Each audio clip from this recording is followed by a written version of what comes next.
ચાલો જો આપણે આ પ્રક્રિયા માટે કેપી નું સૂત્ર મેળવશું. ઘન એમોનિયમ હાઇડ્રોજન સલ્ફાઇડ. કયો પદાર્થ? ઘન એમોનિયમ હાઇડ્રોજન સલ્ફાઇડ. આ જે પદાર્થ છે આ પદાર્થનું વિઘટન થાય એટલે એમોનિયા મળે અને હાઇડ્રોજન સલ્ફાઇડ વાયુ મળે H2S. ખાસ કરીને એમસીક્યુ પ્રકારના પ્રશ્નોમાં તમને પૂછાય કે આ પ્રક્રિયા માટે કેપી નું મૂલ્ય કયું છે. તમને વિકલ્પ આપ્યા હોય તો તમારામાં કેપી નું મૂલ્ય મેળવવાનું છે. કયો પદાર્થ છે? જો ઘન પદાર્થ છે એમોનિયમ હાઇડ્રોજન સલ્ફાઇડ અને એના વિઘટનથી શું મળે છે? એમોનિયા અને H2S. પ્રક્રિયા એ સંતુલિત કરેલી મેં લખી છે. આપણે પ્રક્રિયા જોઈ લેવાની સંતુલિત છે કે કેમ, કારણ કે આપણે મોલ અંશ ગણવાની જરૂર પડશે એટલા માટે. હવે આપણે આનું ડાયરેક્ટ કેપી નું સૂત્ર હું લખું છું, કારણ કે આપણે ઓલરેડી 2 વાર કેપી નું સૂત્ર કઈ રીતે મળે છે એ જોઈ લીધું છે. ઘન પદાર્થની સાંદ્રતા અચળ લઈ લેવાની છે. હવે આપણે થોડીક પ્રેક્ટિસ કરવી પડે એવી કે આપણે ઝડપથી એનું કેલ્ક્યુલેશન કરી શકીએ, કારણ કે આ જે પ્રેક્ટિસ છે એમસીક્યુ માટે JEE ને ધ્યાનમાં રાખી. આપણે ટેક્સ્ટ બુકમાં તો એક આપી દીધું છે કેપી બરાબર PCO2 મેળવો, તો એ સિવાયની વધારાની પ્રેક્ટિસ આપણે જોઈ લઈએ. તો જો આનું કેપી નું સૂત્ર આપણને શું મળશે? તો કે આના કેસીના સૂત્રની આપણે કલ્પના કરીએ તો અંશમાં કોની સાંદ્રતા આવશે? કેસીના સૂત્ર માટે આ પ્રક્રિયામાં અંશમાં એમોનિયાની સાંદ્રતા ગુણ્યા H2S ની સાંદ્રતા અને છેદમાં કોની સાંદ્રતા આવશે? NH4HS આવશે. તો ઘન પદાર્થ છે તો પછી આપણે ઘન પદાર્થની સાંદ્રતા અચળ સ્વીકારી છે એટલે આપણે કેસી તરફ લઈ જાય. કેસી સાથે એને ગુણાકારમાં લઈએ એટલે એના બદલે કોઈ નવો અચળાંક મૂકવો પડે. તો નવો અચળાંક આપણે કેપી લીધો. શા માટે? કારણ કે આ પદાર્થો વાયુરૂપ છે, તેની સાંદ્રતા આંશિક દબાણમાં લેવાય. તો આ અંશમાં છે બંને, તો પછી એનું આંશિક દબાણ આપણે આને પણ થાય P એટલે કે એમોનિયાનું આંશિક દબાણ એને ગુણ્યા H2S નું આંશિક દબાણ. બરોબર. તો આ સૂત્રથી છેદમાં હતું જ્યાં એ આપણે કેસી સાથે લઈ ગયા એટલે એના બદલે આપણે સંતુલન અચળાંક લઈ લીધો કેપી. ખ્યાલ આવી ગયો બધાને? ડાયરેક્ટ મેં કેપી નું સૂત્ર લખ્યું. આવડી જશે આ રીતે? હમણાં લખવાનું થશે હો. હા પાડો છો, પણ હમણાં હું તમને પ્રેક્ટિસમાં સમીકરણ આપીશ. તો પહેલું આપણે મેળવવું પડે કેપી નું સૂત્ર. હવે આપણને આ કેપી નું સૂત્ર મળી ગયું. હવે મારે આંશિક દબાણ જોઈએ છે. યાદ કરો આંશિક દબાણ કઈ રીતે શોધી શકાય? ક્યાં આવી ગયું છે આંશિક દબાણ શોધવાનું સૂત્ર? હા બરાબર છે. આંશિક દબાણ બરાબર મોલ અંશ ગુણ્યા કુલ દબાણ. દ્રવ્ય અવસ્થામાં આપણે જોઈ લીધું. તો કુલ દબાણ તો આપ્યું નથી, આપણે ધારી લેવાનું કુલ દબાણ P. જ્યારે જરૂર પડે ત્યારે આપણે કુલ દબાણના સ્થાને શું લઈ લેશું? P. તો મોલ અંશ શોધી શકાય. શેના પરથી મોલ અંશ મેળવશું? હા પ્રક્રિયામાં ખબર પડી જાય ને. મોલ આપણને કઈ રીતે ખબર પડે કેટલા છે? તો પ્રક્રિયામાં જોવું પડે છે ને. તો એમોનિયાના કેટલા મોલ છે? 1. H2S નો 2 ના 1 મોલ છે તો કુલ મોલ કેટલા થાય? 2. તો મોલ અંશ તો આપણું સૂત્ર શું છે? જે તે ઘટકના મોલ છેદમાં કુલ મોલ. તો જો ખાલી આમ આપણે જોઈએ એમોનિયાના મોલ અંશની વાત કરીએ તો એમોનિયાના મોલ અંશ તો કુલ મોલ 2 છે. હવે ઘટકના મોલ એટલે તમારે જેના મોલ અંશ શોધવા છે એના મોલ. તો એમોનિયાના મોલ કેટલા છે? 1. તો એમોનિયાનો મોલ અંશ કેટલો થયો? 1/2. મોલ અંશને આપણે x વડે દર્શાવીએ છીએ. એવી રીતે H2S ના મોલ અંશ કેટલા થાય? તો કે H2S જોવો જોઈએ એના મોલ 1, કુલ મોલ 2. તો બંનેના મોલ અંશ તો આવી ગયા. તો હવે આપણે આંશિક દબાણ શોધી શકીએ. આંશિક દબાણ એમોનિયાનું આંશિક દબાણ બરાબર એમોનિયાના મોલ અંશ એને ગુણ્યા કુલ દબાણ.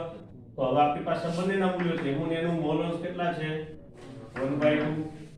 કુલ દબાણ P. એટલે કે આપણે એવું લખી શકીએ કે એમોનિયા છે એનું આંશિક દબાણ છે P/2. આવી રીતે આપણે H2S નું આંશિક દબાણ શોધીએ તો P/2 જ આવે, કારણ કે બંનેના મોલ સરખા છે. તો આપણે H2S નું આંશિક દબાણ લઈએ તો H2S ના મોલ અંશ ગુણ્યા કુલ દબાણ. H2S ના મોલ અંશ કેટલા છે? 1/2 અને કુલ દબાણ P એટલે P/2. તો આ બંને આપણી પાસે આવી ગયા મૂલ્યો. આને ક્યાં મૂકી દઈએ? કેપી ના સૂત્રમાં. એટલે કેપી નું સૂત્ર આપણને મળી જશે જે કાંઈ હોય.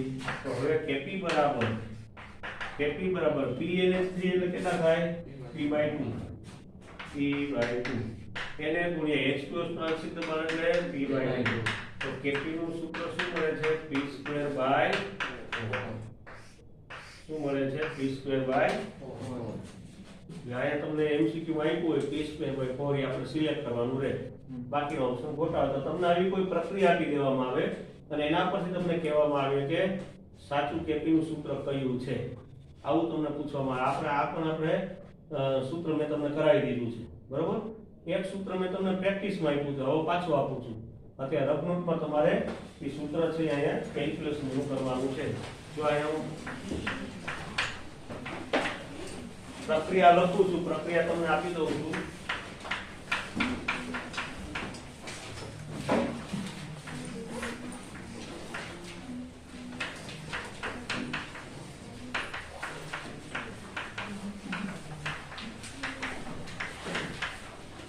એમોનિયમ કાર્બોનેટ છે જેના વિઘટનથી એમોનિયા અને કાર્બન ડાયોક્સાઇડ વાયુ બને છે આના માટે Kp નું સૂત્ર શું થશે એ તમારે મને કહેવાનું છે થોડોક સમય તમને આપું છું Kp નું સૂત્ર તમારે મને કેલ્ક્યુલેટ કરીને કહેવાનું છે આ જ રીતે તમારી નજર સામે છે કઈ રીતે Kp નું સૂત્ર મેળવાય મોલન્સ મેળવવાના પછી આંશિક દબાણ મેળવવાનું Kp ના સૂત્રમાં એને મૂકી દેવાનું અહીં મિત્રો પોસ્ટ કરી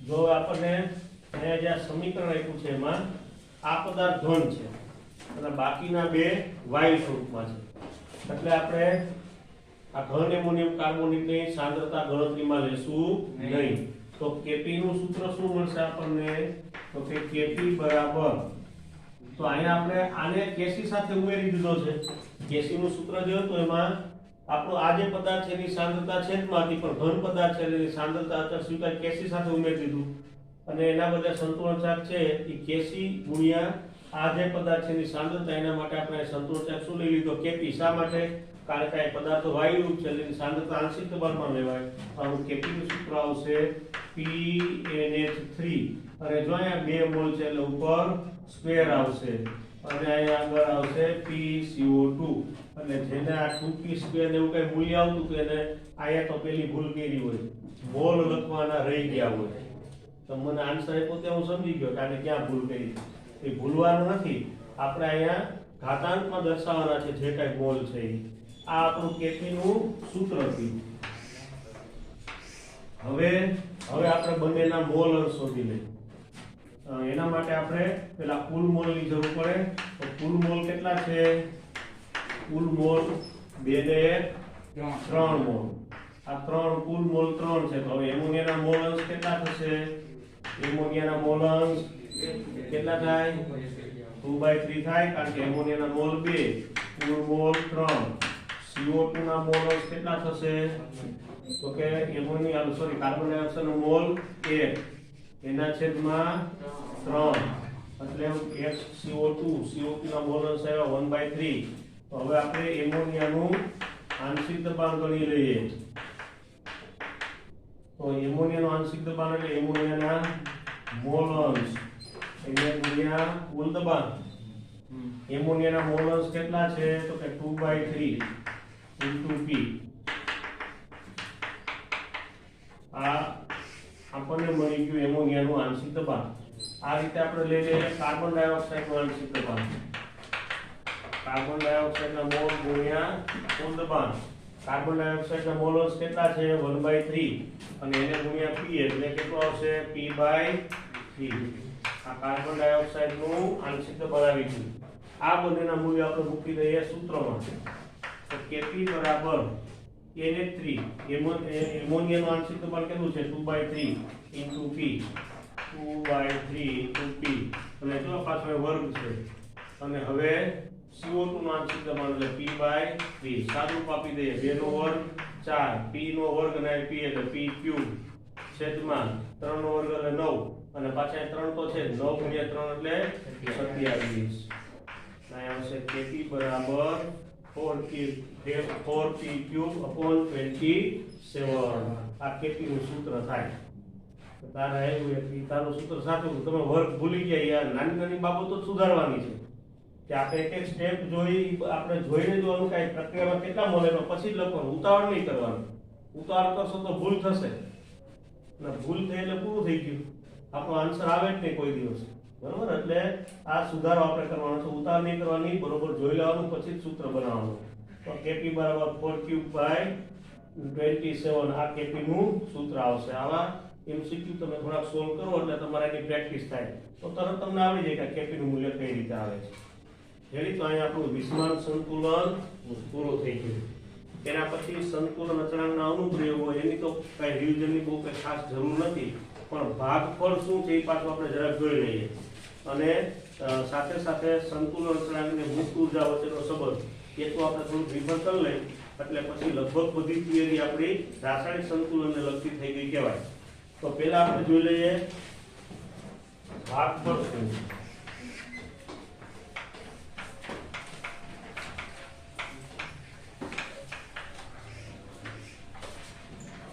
તો મને કહેશે ભાગફળ કોને કહેવાય? ભાગફળ શું છે? આન્સર આપી શકશે?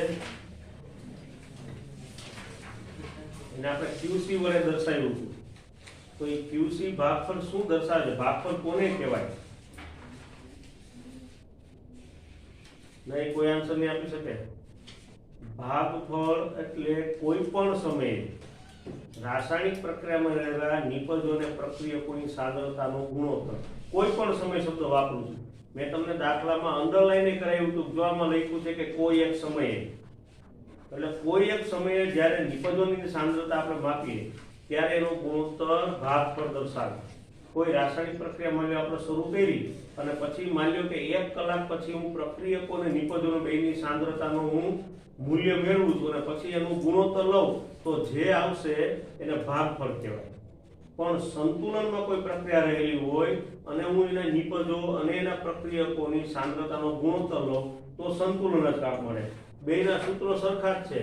તમે QC નું સૂત્ર લખો કે KC નું સૂત્ર લખો, સૂત્ર તો આપણું આ જ થવાનું છે, એમાં કઈ ફેર નથી આવવાનું.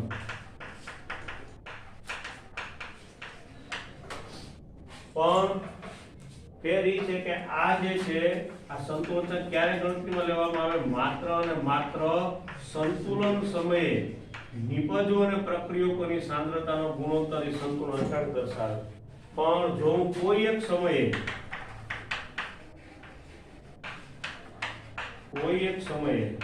આપણે નિપજો અને પ્રક્રિયકોની સાંદ્રતાનો ગુણોત્તર લઈએ અને જે મળે એને ભાગફળ કહેવાય. એને શું કહેવામાં આવે? ભાગફળ. એ સંતુલન સિવાયનો કોઈ સમય હોય, સંતુલન સિવાયના કોઈ સમય તમને જ્યારે યોગ્ય લાગે ત્યારે કોઈ પ્રક્રિયા થતી હોય અને અમુક સમય પર તમે નિપજની પ્રક્રિયાની સાંદ્રતાનો ગુણોત્તર લ્યો અને જે મળશે એને ભાગફળ કહેવાય. આ ભાગફળનું મહત્વ શું છે? તો એના પરથી આપણે પ્રક્રિયાની દિશાનું પ્રાકથન કરી શકીએ. પ્રાકથન એટલે અનુમાન, પ્રેડિક્શન, કે કઈ દિશામાં પ્રક્રિયા આગળ વધશે, પુરોગામી કે પ્રતિગામી.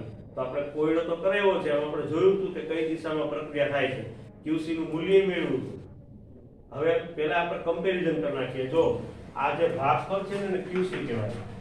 જો QC KC હોય તો પ્રક્રિયા પુરોગામી દિશામાં થાય. તમે આ બધું વાંચી પાછું તૈયાર કરી નાખો, પછી વારંવાર ત્યાં મોકા ન મળે આપણને.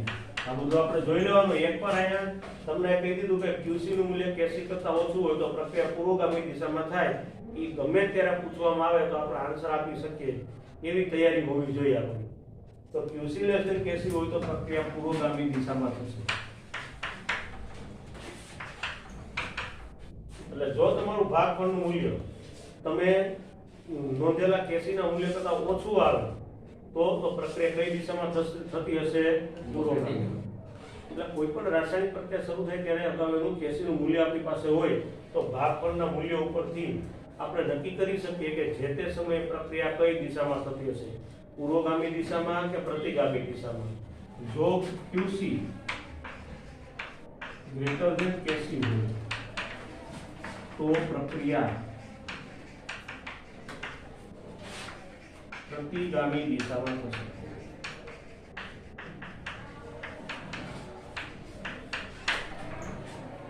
જો તમે ભાગફળનું મૂલ્ય મેળવો અને એનું મૂલ્ય કેસી કરતા ઊંચું આવે તો એ પ્રક્રિયા કઈ દિશામાં થતી હોય? પ્રતિગામી દિશામાં એ પ્રક્રિયા થતી હોય. અને જો QC બરાબર કેસી હોય તો પ્રક્રિયા સંતુલનમાં હશે. તો પ્રક્રિયા સંતુલનમાં હશે. આમ QC પરના મૂલ્યો ઉપરથી આપણે પ્રક્રિયાનું પ્રાકથન કરી શકીએ, એની દિશા નક્કી કરી શકીએ કે કોઈ એક સમયે પ્રક્રિયા પુરોગામી દિશામાં થતી હશે કે પ્રતિગામી દિશામાં થતી હશે. આ એનું ભાગફળનું મહત્વ છે. પછી આપણે જોયું હતું મુક્ત ઉર્જા અને સંતુલન અચળાંક વચ્ચેનો સંબંધ. તો હવે એ માહિતી લઈ લઈએ.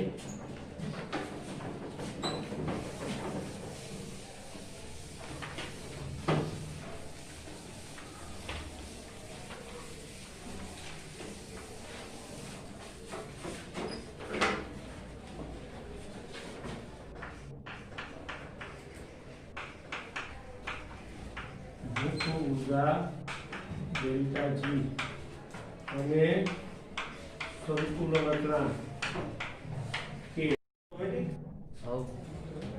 વાઈફાઈ ચાલુ હશે. બરાબર, ચાલુ કર્યું. ચાલો તો હવે જો આપણે સૂત્ર જોયું હતું મુક્ત ઉર્જા અને સંતુલન અચળાંક વચ્ચે સંબંધ દર્શાવતું સૂત્ર ડેલ્ટા જી 0 બરાબર માઇનસ આરટી ln કે અથવા કેસી ગમે લખી શકાય. આ ln એટલે નેચરલ લો. આપણે આગળ જતા એની માહિતી લેશું. અત્યારે આપણે આ સૂત્ર ઉપરથી આપણે જોયું હતું ડેલ્ટા જી અને કે બંને ઉપરથી આપણે પ્રક્રિયાની દિશા નક્કી કરી શકીએ.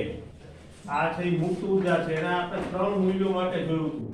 જો આપણે અગાઉ જોયું હતું કે પહેલું ડેલ્ટા જી નું મૂલ્ય જો ઋણ હોય તો પ્રક્રિયા કઈ દિશામાં થાય? પ્રક્રિયા છે એ આપમેળે થાય કે આપમેળે નહીં થાય? ડેલ્ટા જી નું મૂલ્ય ઋણ હોય તો પ્રક્રિયા કેવી હશે? પ્રક્રિયા કેવી હશે? આપમેળે થશે કે આપમેળે નહીં થાય? આપમેળે થશે. Delta G less than 0. થોડોક અવાજમાં થોડુંક આમ આત્મવિશ્વાસ રાખો. મને સંભળાય એટલે ઊંચા અવાજે બોલો તો મને ખબર પડે ને. તો તમે એટલે જવાબ આપો કે ડેલ્ટા જી લેસ ધેન 0 હોય તો પ્રક્રિયા આપમેળે થશે. આપમેળેનો અર્થ શું થાય? પ્રક્રિયા પુરોગામી દિશામાં થાય છે. ડેલ્ટા જી લેસ ધેન 0 હોય તો પ્રક્રિયા આપમેળે થશે.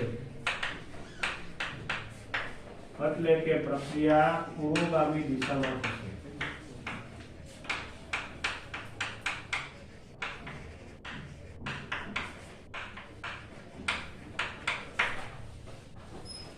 પછી વારંવાર એક વસ્તુનો સમજાવવાની, બીજી વાર રિવિઝન કરું તો હવે પણ આવડવું જોઈએ કે ડેલ્ટા જી નું મૂલ્ય ઋણ હોય એટલે પ્રક્રિયા આપમેળે થાય છે. આપમેળેનો અર્થ છે પ્રક્રિયા પુરોગામી દિશામાં થાય છે. પછી ડેલ્ટા જી ગ્રેટર ધેન 0 હોય તો પ્રક્રિયા આપમેળે થશે નહીં. એટલે કે પ્રક્રિયા પ્રતિગામી દિશામાં હશે.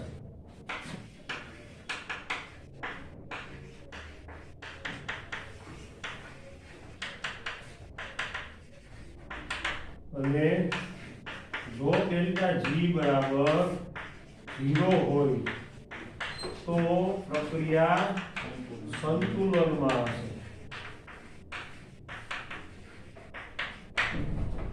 આપણે જોયું ત્રણ બાબતો. આ મુક્ત ઉર્જા ઉપરથી આપણે પ્રક્રિયા અંગેની દિશા અથવા તો એના અંગેની માહિતી આપણે મેળવી શકીએ કે પ્રક્રિયા જે તે સમયે ડેલ્ટા જી ના મૂલ્ય ઉપરથી નક્કી કરી શકીએ કે કઈ દિશામાં થતી હશે, અથવા તો પુરોગામી દિશામાં પ્રક્રિયા થાય છે કે પ્રતિગામી દિશામાં.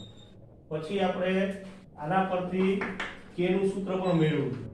આપણે શું કર્યું? અહીંયા આ નેચરલ લોગ ઓફ કે એને સૂત્રનો કરતા બનાવી દીધો.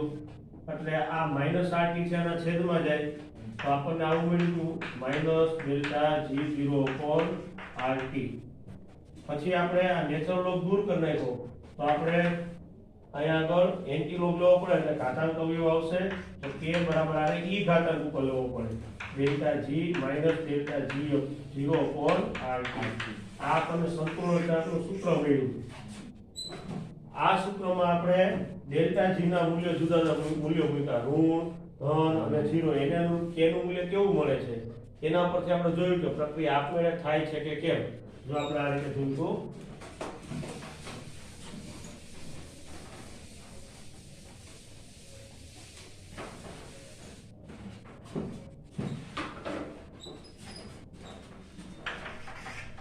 જો અહીંયા ડેલ્ટા જી નું મૂલ્ય ઋણ હોય, જો ડેલ્ટા જી નું મૂલ્ય ઋણ હોય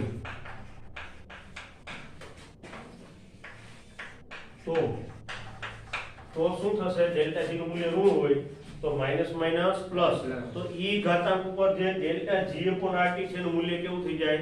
ધન થઈ જાય. જો આનું મૂલ્ય ધન થાય તો k નું મૂલ્ય કેવું આવે? તો કે ગ્રેટર ધેન 1, એક કરતા વધારે આવે. તો જો ડેલ્ટા જી ઋણ હોય તો ડેલ્ટા G0 upon RT નું મૂલ્ય ધન થશે.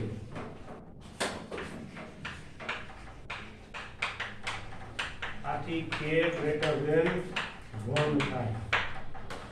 આ શું દર્શાવે છે કે જો k નું મૂલ્ય 1 કરતા વધારે હોય તો પ્રક્રિયા પુરોગામી દિશામાં થાય.